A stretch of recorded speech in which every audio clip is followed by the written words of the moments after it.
Hi, I'm Alan with Doc Holiday Tattoo. This is Brian. We're going to be going through a consultation for tattoo removal using the Tatt2Revise system. And specifically, we're going to be discussing Coverup. In other words, partial removal for the purposes of cover up with another tattoo. So, today we're going to be discussing this piece right here. So Brian, the first thing I'm going to ask you is just way off the top of your head, what type of tattoo, what size of tattoo would you want to place over this? Well, I was thinking maybe we could do like a high definition Buddha head, like just to cover it up with a larger Buddha face. Okay. So in order to do that, the colors in here we won't necessarily need to worry too much about, because if we're going into a Buddha face, we're going to have a lot of the different colorations and whatnot in it already. So what we really need to do is concentrate on the blacks and getting rid of that so that you're able to cover it with anything else. In order to cover up any tattoo, the general rule of thumb is it must be larger and darker.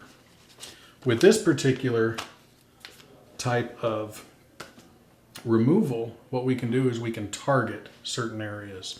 So what we'll do is we'll look at targeting out all the black and the black in the line work.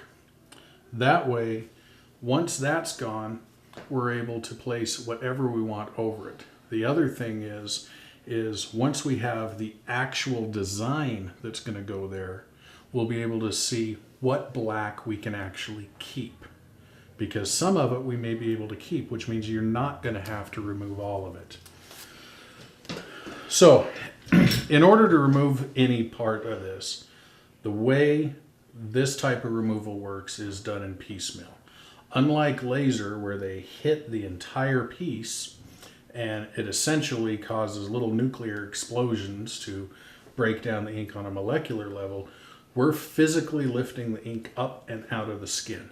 In order to do that, we have to remove the epidermis.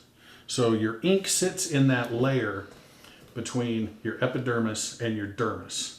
We need to get rid of the epidermis so we can get to where the ink actually is.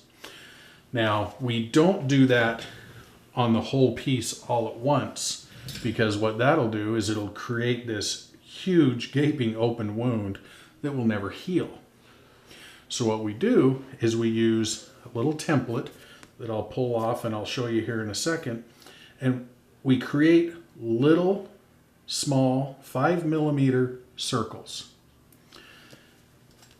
When we remove the epidermis from this circle, it exposes the ink itself. And then when it heals from the outside in and from the bottom up. So it creates a scab that when it lifts up and out, the scab is the color of the ink. The scab falls off within 2 to 3 weeks on average. And then you're left with brand new, bright pink skin. Once that heals, then you're able to move towards another removal session or straight into tattooing. You need to give it time to heal though, because that bright pink skin, it's like that skin that's underneath that freshly popped blister. Okay, so it's really new, it's really thin, and it's really sensitive. So you got to give it time to heal. You know, a few months. You don't need to wait a year or 2 years. But unlike laser, I could remove this entire tattoo and you could be getting tattooed again in a year's time. Where laser, it could take several years to remove the tattoo. And I know that from experience because I had my tattoos removed and it took 9 years.